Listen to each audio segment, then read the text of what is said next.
मैं कन्नड़ बोल नहीं सकता, इसलिए आपके साथ हिंदी में बोलने की क्षमा मांगकर मेरी बात की शुरुआत करता हूं।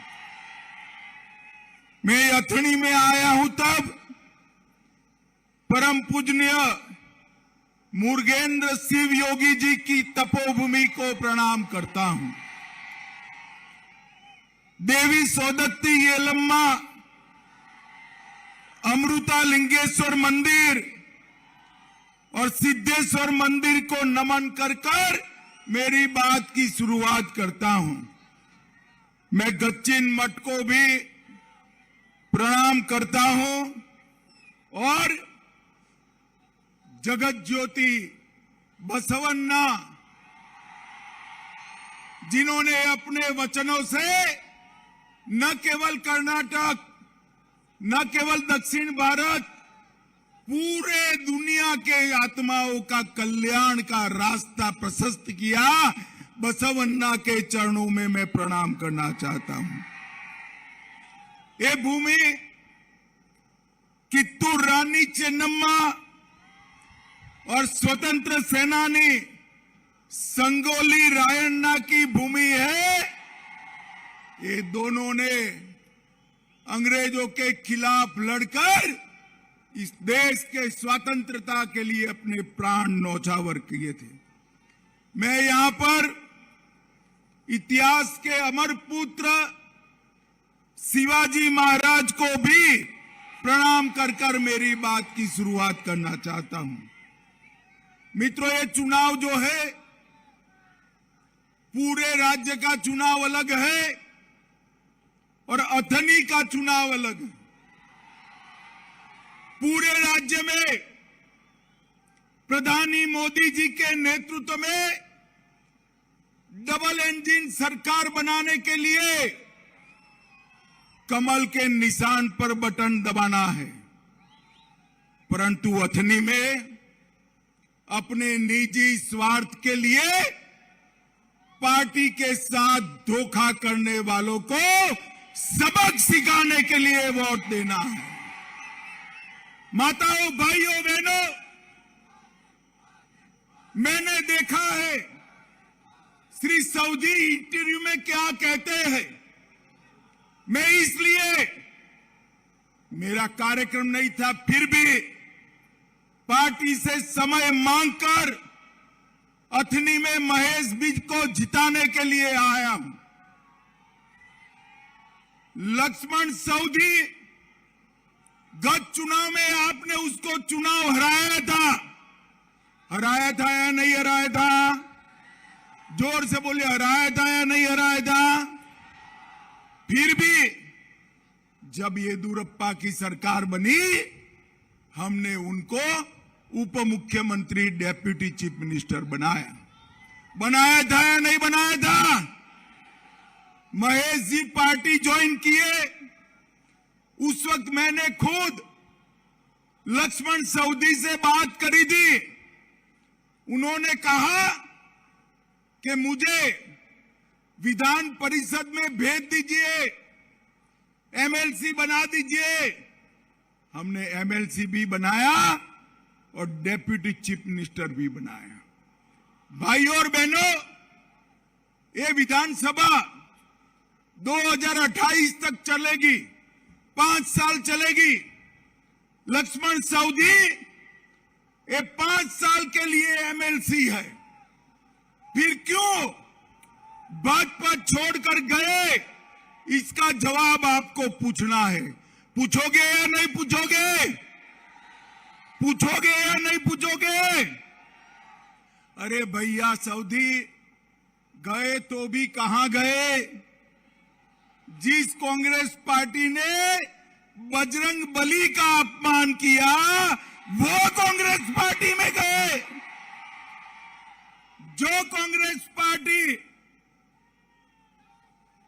कहती है कि हम 6% मुस्लिम रिजर्वेशन लाएंगे, मैं पूछना चाहता हूं कांग्रेस पार्टी के अध्यक्ष को कि 6% मुस्लिम रिजर्वेशन दोगे तो किसका कम करोगे?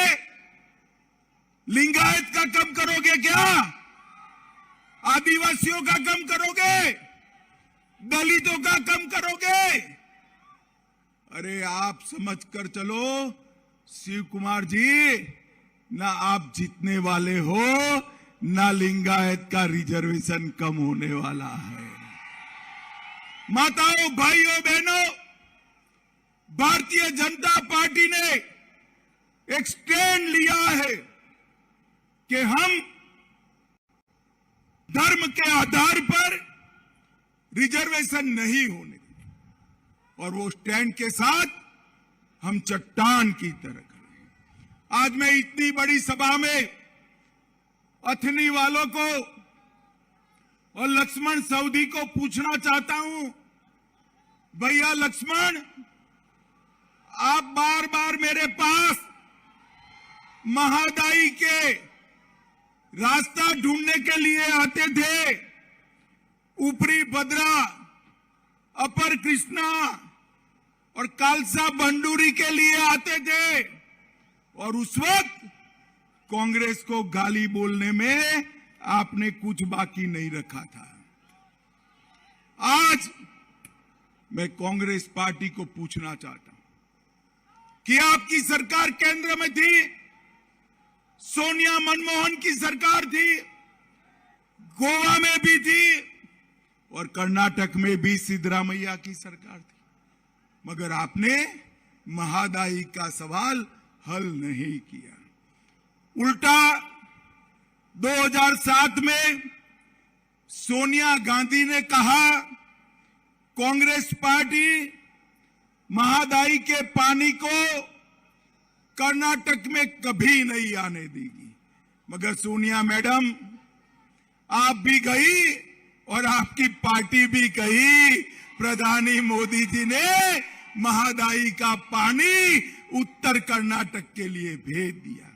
इसके साथ साथ ऊपरी भद्रा 5300 करोड़ रुपया, अपर कृष्णा 5000 करोड़ रुपया और कालसा बांडूरी 1000 करोड़ रुपया किया। ये खर्च कर समग्र कित्तूर कर्नाटक के किसानों का भला करने का काम प्रधानी नरेंद्र मोदी, येदुरप्पा जी और बसवराज जी ने किया है। भाइयों और बहनों, कांग्रेस के जमाने में गन्ना का रेट 2100 रुपया प्रति टन था। भारतीय जनता पार्टी ने 2100 रुपया से बढ़ाकर 3150 किया, 3100 रुपया किया, और ज्यादा इथेनॉल बनाने की परमिशन दी और सहकारी कोऑपरेटिव गन्ना मिलों का 10,000 करोड़ का इनकम टैक्स माफ कर किसानों का भला करने का काम ये भारतीय जनता पार्टी ने किया। जब मोदी जी प्रधानमंत्री बने, यहां सिद्धरामैया की सरकार थी। मोदी जी ने उनसे किसानों की लिस्ट मांगी कि कितने किसान हैं जिसको हर साल 6,000 रुपया किसान समृद्धि योजना का भेजे, तो उन्होंने किसानों का मजाक उड़ाने के लिए सिर्फ 17 किसानों का लिस्ट भेजा। उसके बाद में हमारे दोनों महेश जी और जारकीहोली हमारे साथ आए और येदुरप्पा की सरकार बन गई। और येदुरप्पा की सरकार बनी, येदुरप्पा जी ने 17 की जगह 57 लाख किसानों का लिस्ट भेजा, और आज बसवराज और मोदी जी की सरकार 10,000 रुपया सीधा किसानों के बैंक अकाउंट में डालने का काम कर रही है। 15,000 करोड़ रुपया हमने पहुंचाया। और एक कांग्रेस पार्टी मैनिफेस्टो में गारंटी देती, 5 गारंटी दी है। अरे युवा सुनो मेरी बात ध्यान से, ये राहुल बाबा को जानते हो ना आप? जानते हो या नहीं जानते हो? ये राहुल बाबा ने 5 गारंटी दी। अरे राहुल बाबा, आपने गुजरात में 5 गारंटी दी, जनता ने कांग्रेस को हरा दिया। यूपी में दी, जनता ने कांग्रेस को हरा दिया। उत्तराखंड में 5 गारंटी दी, जनता ने कांग्रेस को हरा दिया। आसाम में 5 गारंटी दी, जनता ने कांग्रेस को हरा दिया। मणिपुर में 5 गारंटी दी, हरा दिया। और उसके बाद में नागालैंड में और त्रिपुरा में भी दी, जनता ने हरा दिया। राहुल बाबा, इस देश की जनता आपकी गारंटी को नहीं मानती है, मोदी जी की गारंटी मांगती है, मोदी जी की गारंटी। और ये कांग्रेस पार्टी मोदी जी को जहरीला सांप कहती।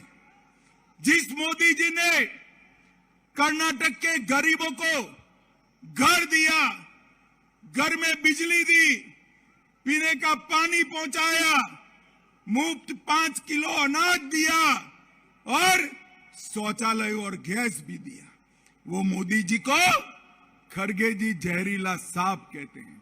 खड़गे जी, जितनी भी गाली बोलोगे मोदी जी को, बोलना है उतनी बोल लो।